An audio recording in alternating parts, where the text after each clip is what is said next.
Hey guys, welcome to Blondity. Today I start a new video format. It's called Blondity Daily, and I will try to make it very short and on a daily base.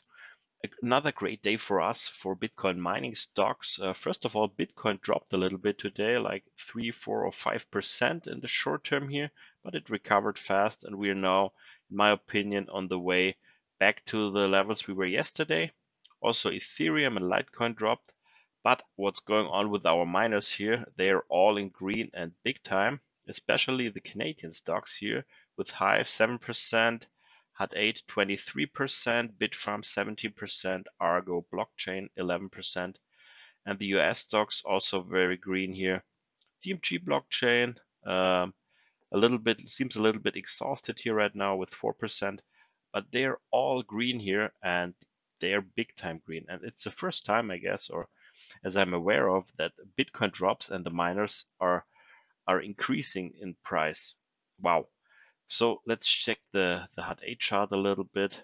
So we can see in the last 3 or 4 days, the stock price doubled here. And in the short term, we were at 3.5 Canadian dollars today. So HODLX in my BMXI model is number 2 after Argo Blockchain, but it's number 1 in the North American region in my BMX model. So I think it's clear or obvious what it's the problem for Argo Blockchain right now. But Argo Blockchain, it looks like they are working on a little breakout here. We will see tomorrow what's going on here, but they are closed right now, but also very exciting, I guess. Okay, so price is very nice today. Hive Blockchain told us they will provide a corporate update tomorrow. And yeah, I will sign in and take part in this update here. They will discuss topics, the upgrades in the facilities in Iceland and Sweden. We urge investors to sign up today and participate in the webcast. I hope they have some news for us, maybe about Colos or about their acquisition of the GPU1 facility in New Brunswick. Or maybe these upgrades here are bigger than we expect. So this is going to be very interesting, and I hope it's not all about, oh, our stock price is up 1000%, because we already know that, Frank. So please give us some news here. We don't know. So maybe they increase their hash rate in Bitcoin would be also very nice, because it's very low right now for Hive blockchain. So we will see. And if it's big news, I will make a video, a breaking news video about it. But let's move on to the data of today. Okay, prices are good for the miners right now. What's about the profitability here? So this is the profitability chart and the price chart for Bitcoin. So the upper line here is the price of Bitcoin here. You can see it's rising. And this line here is the mining profitability. So this is the most important for the miners here, the Bitcoin miners. And we can see 3 years ago, exactly 3 years ago, there was the top in the mining profitability, close to $4. So we are now very low compared to these regions. We are now at 15 or 20 cents or so, 16 right now. So there's a lot of room to grow here for the miners. I don't think they will get back to $4. My target is like one US dollar or so, because mining machines are a lot more efficient, like 3 or 4 times than back these 3 years ago. So I expect them somewhere here, but I don't know it exactly. But it will rise significantly in the next few months, that's for sure. Let's go on. Another big news from Michael Saylor today with Microstrategy.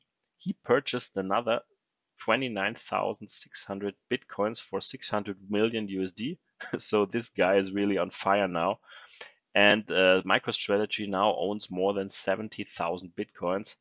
So yeah, it's like a Bitcoin ETF a little bit. No one cares about what Microstrategy is doing with their software and intelligence thing. It's all about their bitcoins right now, I guess. So it's a little bit like an ETF. So if you want to exposure to Bitcoin and don't want to buy Bitcoin and don't want to buy a miner because maybe it's a little bit more risky, I think MicroStrategy is a good choice here. Today I was a little bit on fire here on Twitter and tweeted a lot. For example, BTC down, Argo up. That was very nice. There was this tweet from Parabolic George, the most undervalued Bitcoin mining stock with some 3,000 BTC on the balance sheet. Here, HUD8 is tweeting about HUD8 in North America. Yes, they are the number one in my opinion too, the most undervalued.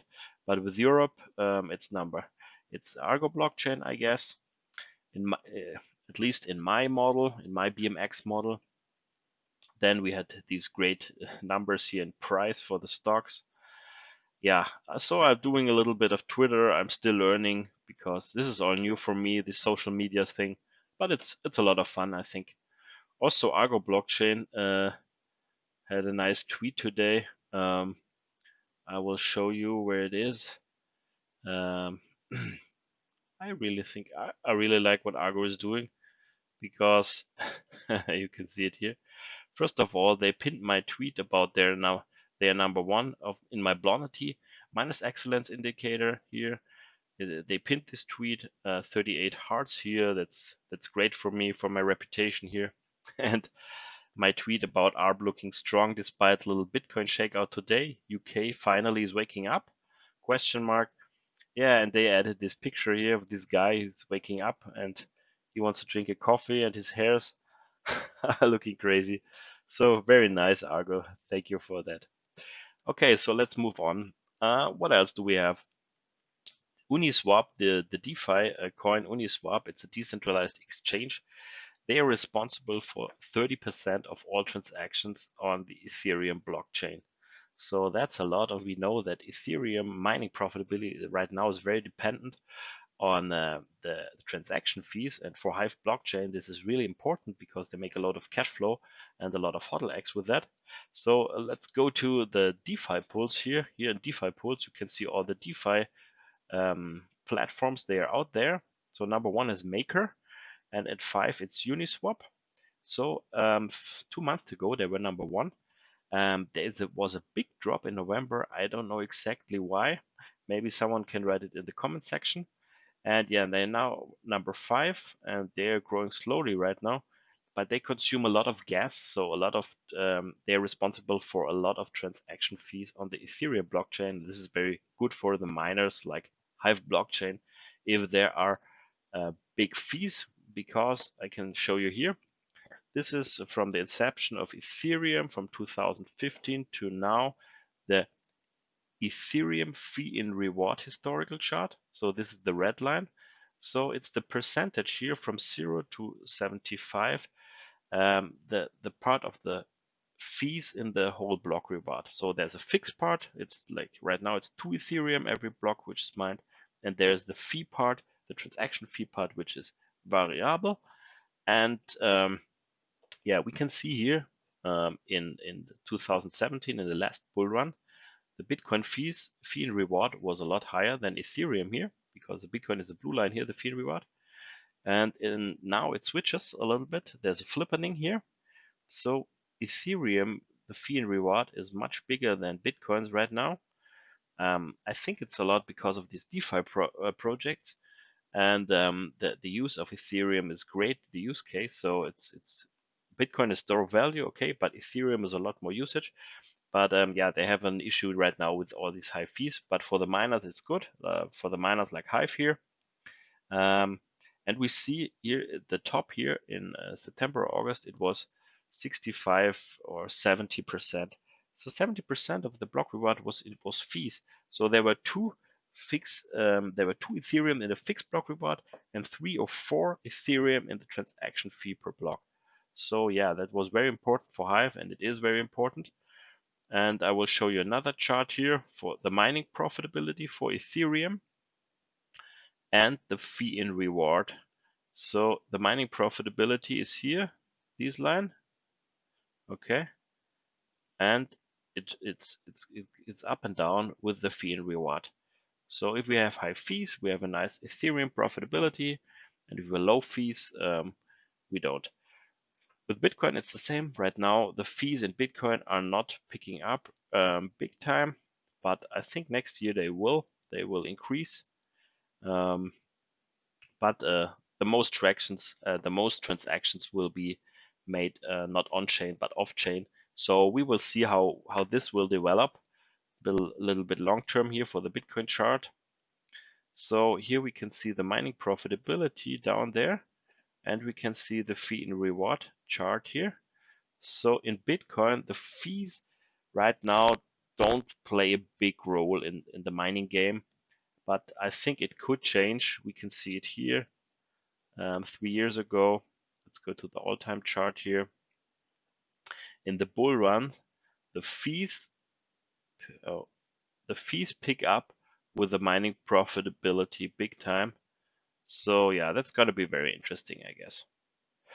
And yeah, for Ethereum, it's very important to keep an eye on this EIP 1559, because these EIP, if this is included in Ethereum in a hard fork, maybe in spring or summer next year, this will burn the big part of the transaction fee. So first of all, this is bad for the miners, but it will propel the price upwards, because at this time Ethereum gets less inflationary, because when there are fees burned, the amount of Ethereum will decrease or increase a little bit slower.